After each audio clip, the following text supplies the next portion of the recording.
Hello and welcome to Socio-Legal Literary. I am Rajesh Ranjan, founder and editor at Socio-Legal Literary. Today in the interview series Right to Right, Professor Adam Dubin has joined us from Spain. And Professor Dubin is an assistant professor of law in the International Public Law Department of Universidad Pontificia Comillas in Madrid, Spain, where he also directs a master's program in international and European business law and a clinical program on human rights in sub-Saharan Africa. He is also an adjunct professor of politics at New York University's Madrid campus, where he teaches Introduction to International Development on Comparative Human Rights Law. Dr. Dubin has extensively consulted for organizations such as United Nations and European Union on human rights and development projects. Thank you, Professor Dubin, for joining to us. Thank you very much for having me. I appreciate it. Yes, Professor Dubin, my first question is start from D'Angelo in her book, White Fragility, argued that whites in America must face the racist bias implanted in them by a racist society. Their resistance to acknowledging this, she maintains, constitutes a white fragility they must overcome in order for meaningful progress on both interpersonal and societal racism to happen. My question goes to like this, Professor Dubin. Where do you see the root of racism in America? Does it necessary that American society re-examine itself in contemporary world? So, all right, well, that's a really interesting question. So the root of racism in the United States goes back to the time of slavery, right? In about 1619 or so, when slaves were brought over, and there was a belief, oftentimes sort of validated through biblical teachings, but oftentimes really just an economic argument, belief that Africans were inferior, right? If you look at some of the early writings of early explorers to Africa, well, they painted a pretty vivid picture of an uncivilized people. So that imagery has been there since the time of early exploration into Africa, and that idea certainly was transmitted to slave owners who had to justify, right, keeping people in slavery. And apart from just obviously the economic benefits, it was justified through the fact that they were uncivilized, they were lesser people. But if we look at beyond that, that slavery continued for over 200 years in the United States, followed by almost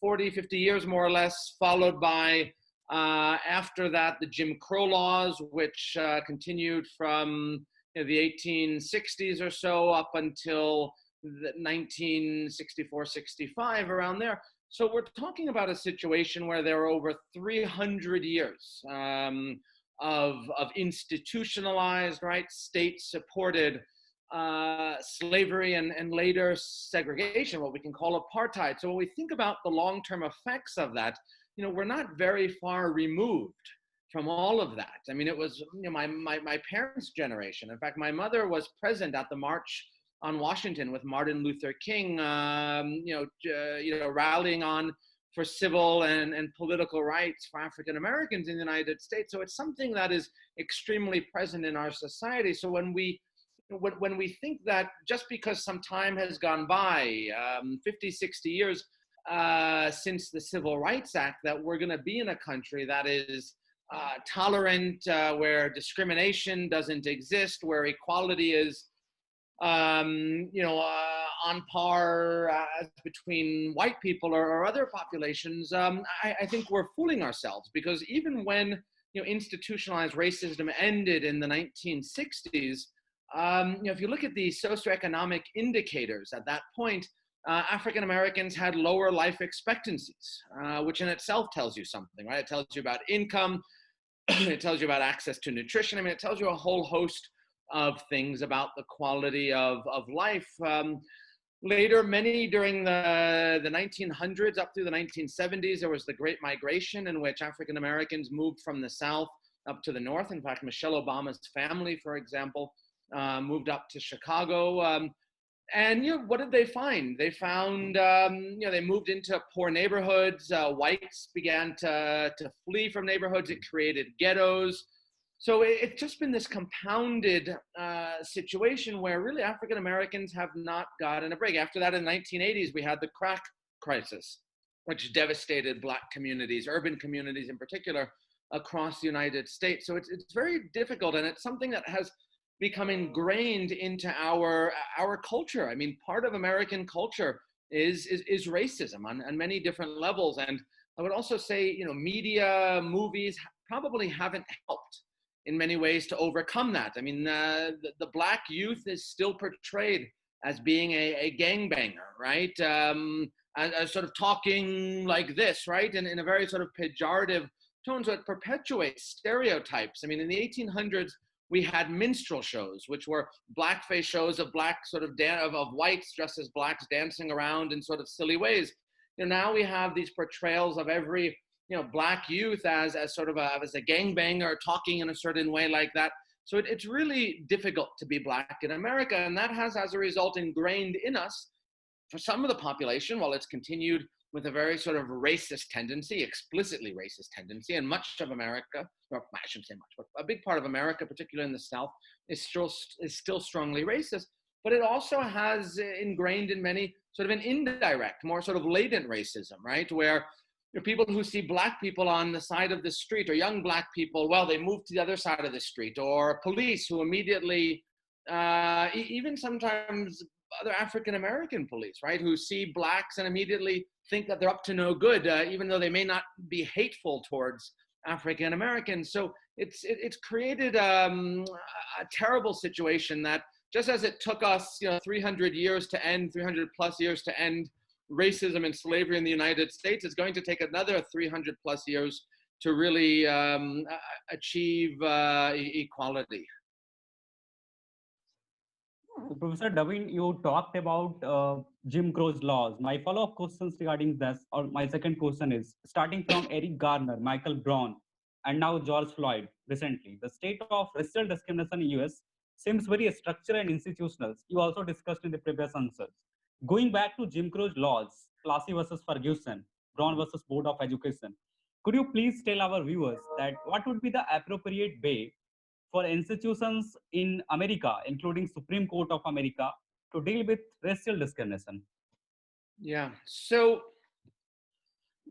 you know, sure. So, as you said, I mean, racism in the United States has been institutionalized, and Plessy versus Ferguson in the late 1890s, right, which was the doctrine that declared separate but equal, dealing with whether African Americans can have separate access to restaurants, to stagecoach cars, right?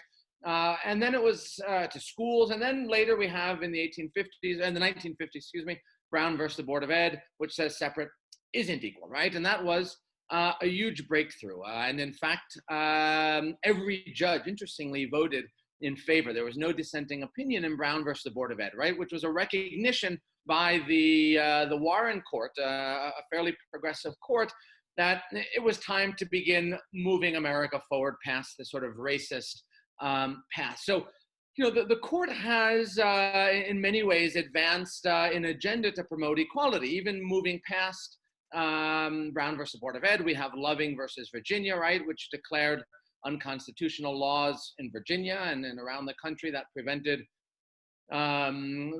couples from mixed race couples from engaging in sexual relations, marriage, and so on. And then later in the 2000s, we have a number of cases which deal with affirmative action. For example, Grutter versus Bollinger, which says that affirmative action type policies, that race can be taken into account as one element of admissions, in that case, into the University of Michigan School of Law. So the Supreme Court has played an important role in advancing an agenda based on equal protection, but that is only a small part of it. At the end of the day, you know, racism is cultural, right? As I said, it's ingrained into the way we think, and as such, I think, you know, a top-down approach is important, where certainly there's a national conversation about racism. There's a national conversation about our past. I mean, calling what happened what it should be called, a genocide, an apartheid, crimes against humanity, words that are never mentioned, neither in school books nor at the federal level.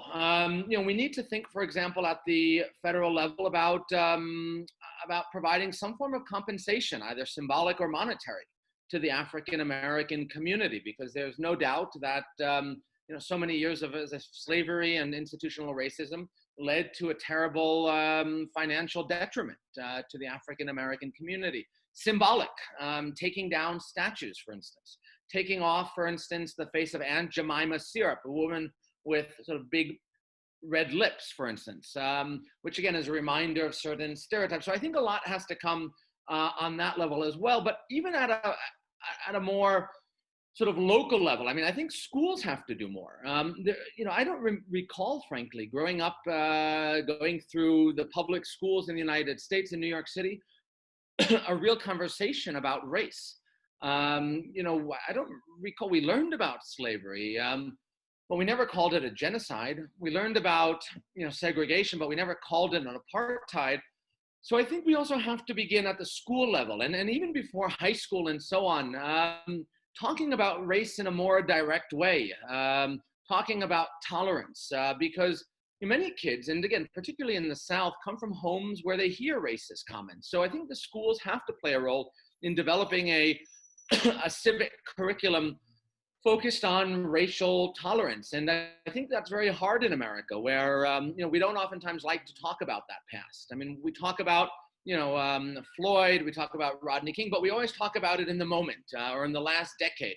But we're sort of reluctant to talk about it going back 200 years, 300 years to the original sin of America. So I think we have to be more honest with ourselves in saying that the United States continues to be racist, and that schools, community organizations have to play a clearer role or more direct role in fighting against that racism. But again, it's not something that we're going to solve in 5, 10, 20 years with a black president, with a black vice president. That advances an agenda a little bit, but it's got to be more organic. And schools, households, organizations need to begin committing themselves to talking about in a more open way what is still very present in our society, and that is racism.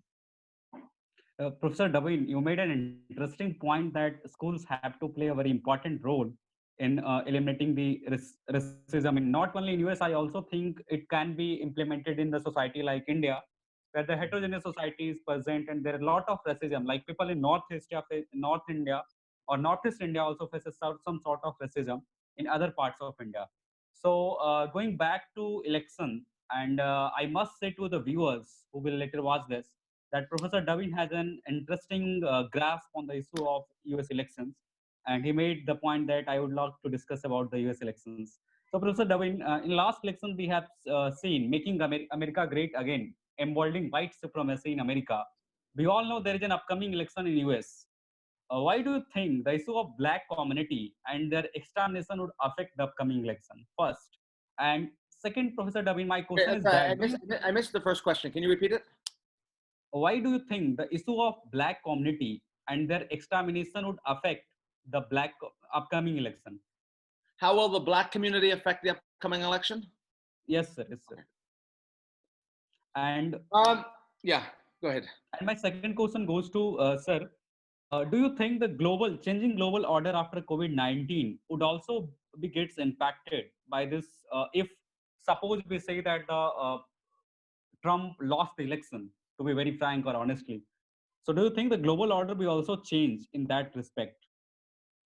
Okay, let me come back to that question. I need a slight clarification, but let's start with the first question. So the black vote. So the black vote in the United States has notoriously been low. I think the highest it's been has been, and not surprisingly, during the Obama election, but there was, my understanding is a trail off, in terms of black voter participation in Hillary in the last election, between Hillary and Donald Trump. And it's not necessarily surprising when there is a sense of anger amongst the black community, feel underrepresented by political leaders, that there hasn't been meaningful change in the black community, and then other factors also influence, right? I mean, lack of civic participation, poverty and so on oftentimes and not only in Black communities, but across the board, oftentimes lead to lower voter turnout. So that in itself is not surprising. In terms of what it means for this election, I think we're going to see extremely high Black voter turnout. I think Donald Trump has made, I mean, his whole presidency has been a misstep, but I think, he has galvanized the Black vote.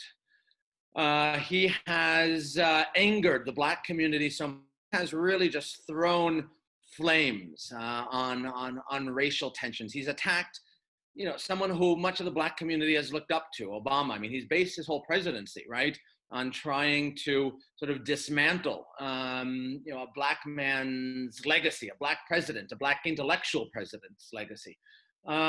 So I think he doesn't know what he's doing, frankly, and just how much the Black community is going to come out. I mean, the extent to which Americans, Black leaders, white leaders, Democrats, and Republicans are really beginning to rally around Joe Biden, I think is impressive, right? And it shows that America is trying to realign itself, right? That America may have gone a little bit astray, but there's a recognition by our leaders, I think, and those more in the mainstream, that America now needs to be realigned. And I think it's going to be both Republicans and Democrats that come together to do that. And I think Blacks are going to play an important role in this election. I think President Obama and other Black leaders are going to come out quite strongly for Joe Biden, someone who I think they identify as well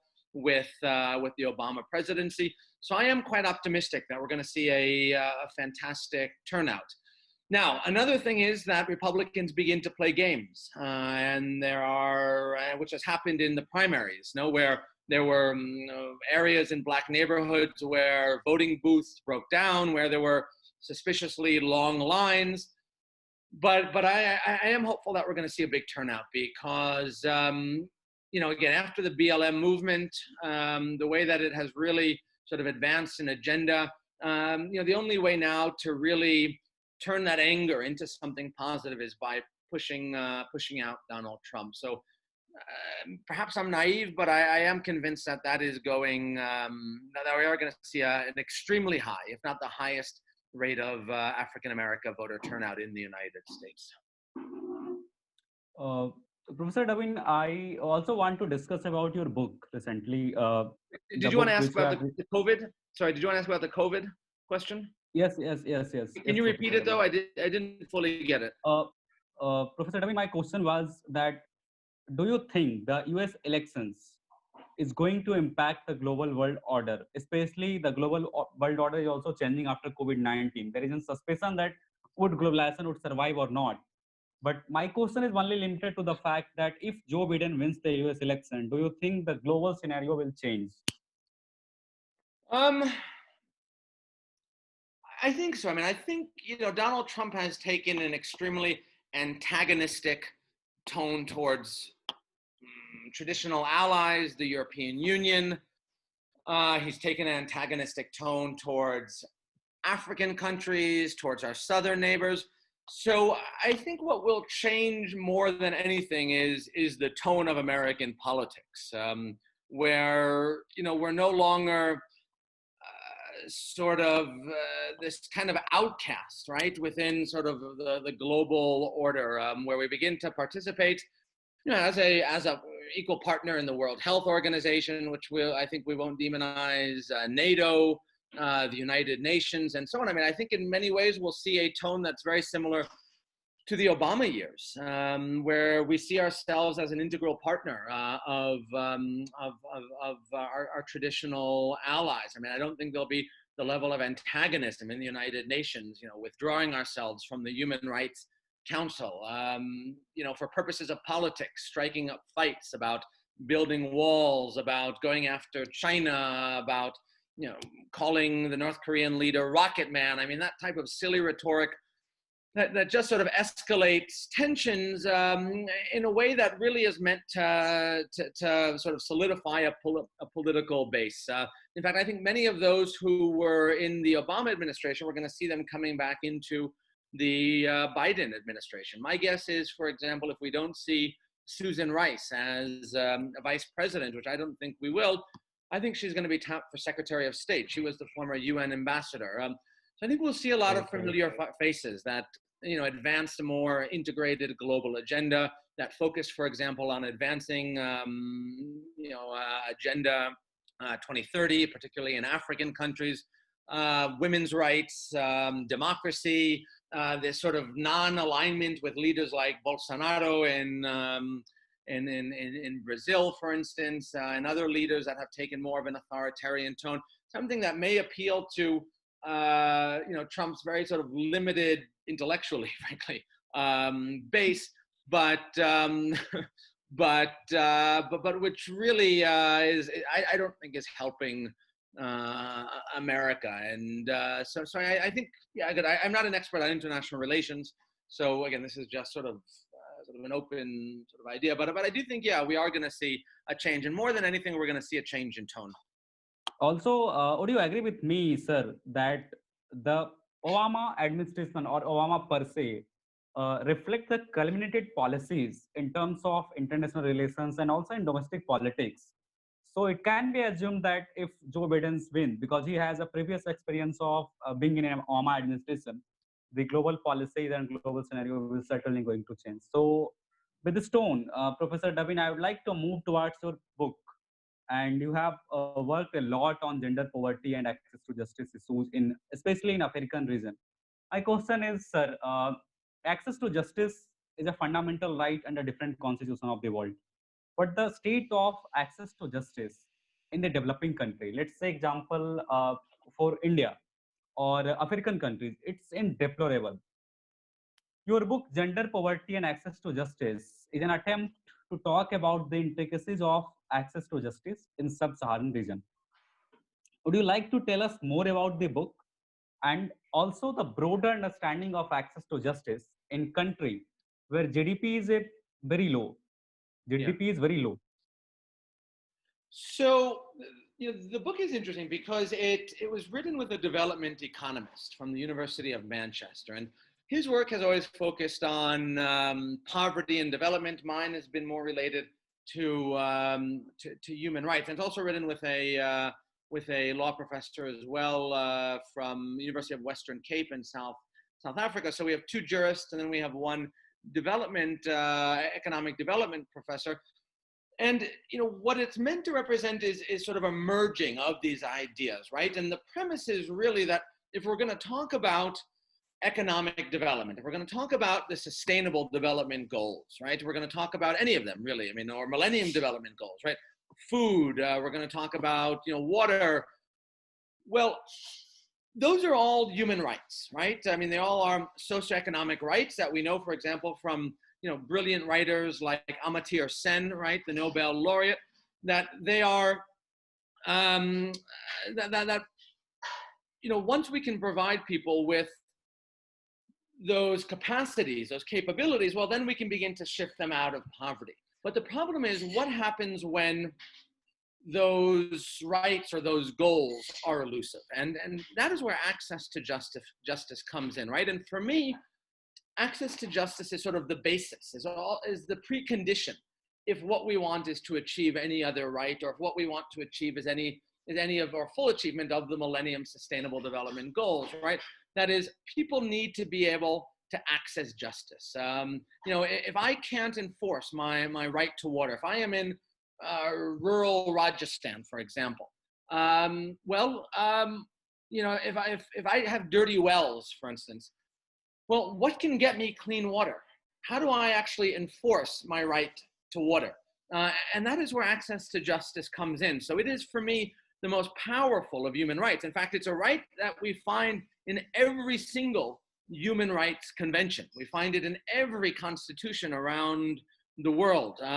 Because again, it's not in in Article 40. It's right at the very beginning of every constitution and every human rights document, because we understand just how fundamental it is to every single other human right. So the idea of the book is to show that, right? And say, look, gender and poverty are go hand in hand, but access to justice also goes hand in hand with gender and poverty. That is, it can be limited, but when we provide access to justice, that is when we can advance gender equality and we can advance reductions in poverty.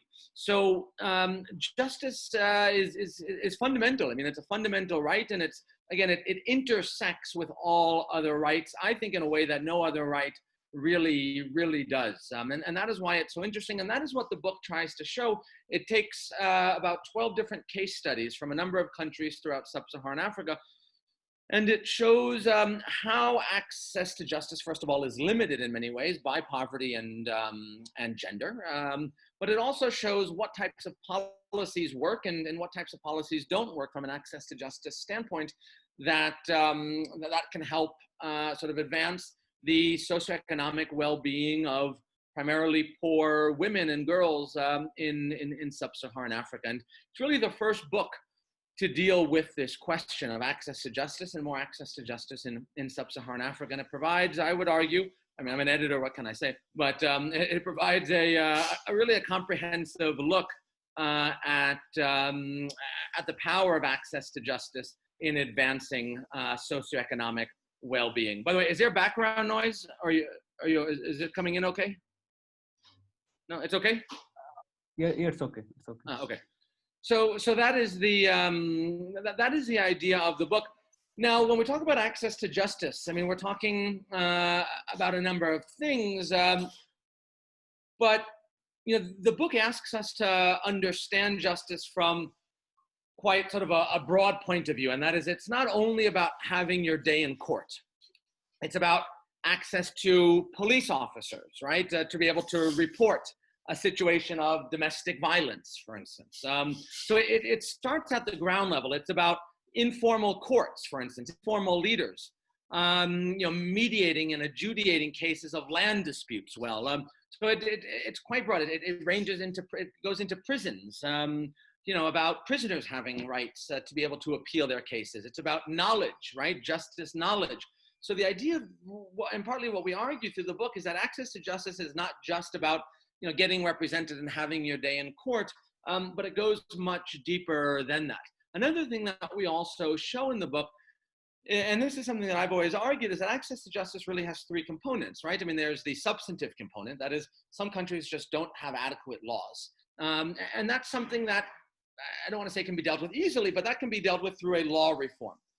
There are the procedural aspects of access to justice, right? That is that oftentimes, for example, there may not be a legal aid society, or it may cost a lot of money. For example, when I did work in Uganda, one of the problems was for a sex worker to report sexual violence, she had to pay for a form to fill out at the police station, right? So those are more procedural questions.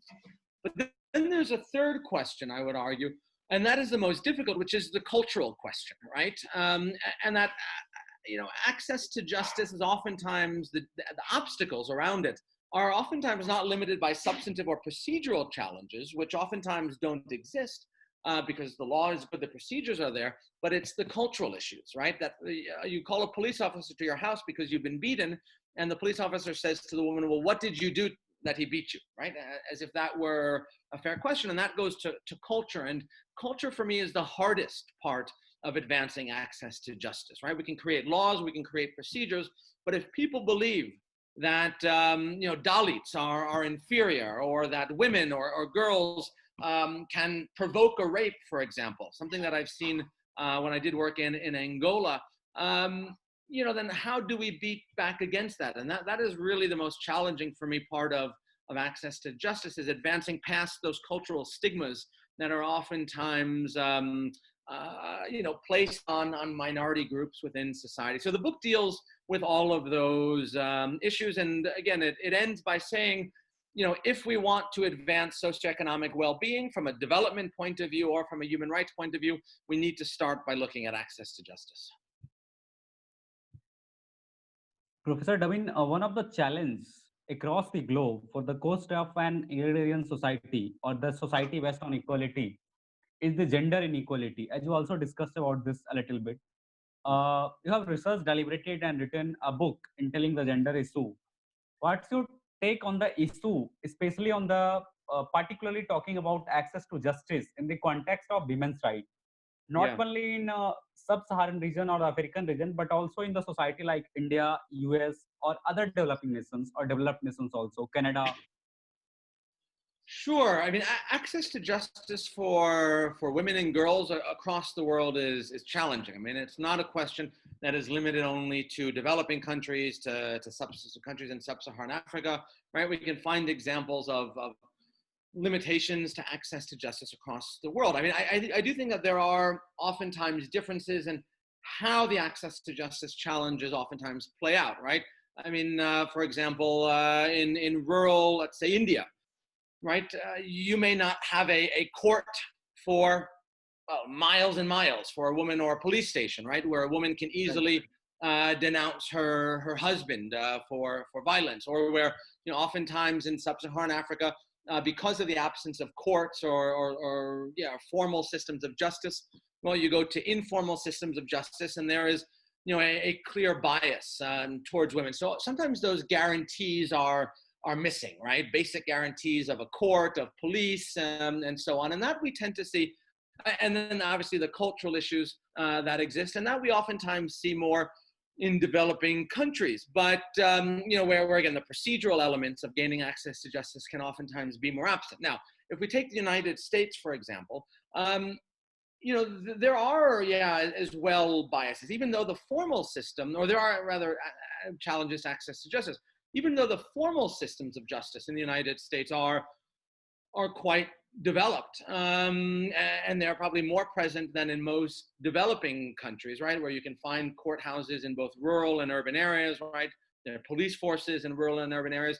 Nevertheless, I mean, there's still a tremendous amount of bias towards, for example, women victims of sexual violence.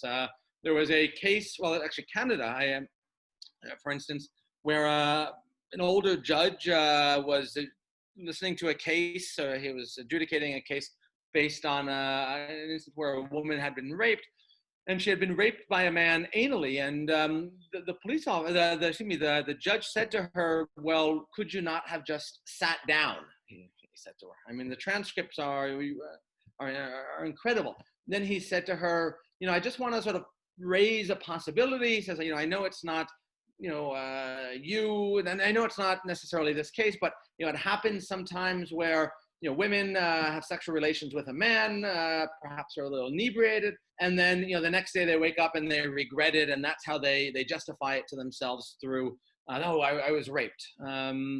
Or when basically suggesting that it was a lie is basically what he was saying. I mean, a tremendously disgusting comment by the judge. I think he was actually removed from the court. But it goes to show, I mean, that there is still a bias amongst many judges within the system. Right. So it again, sometimes what we could point to is that the problems are a bit different between what we find in developing countries and developed countries. Where developed countries, we have more formal systems of justice. Perhaps there's more training, right? There's more availability of resources.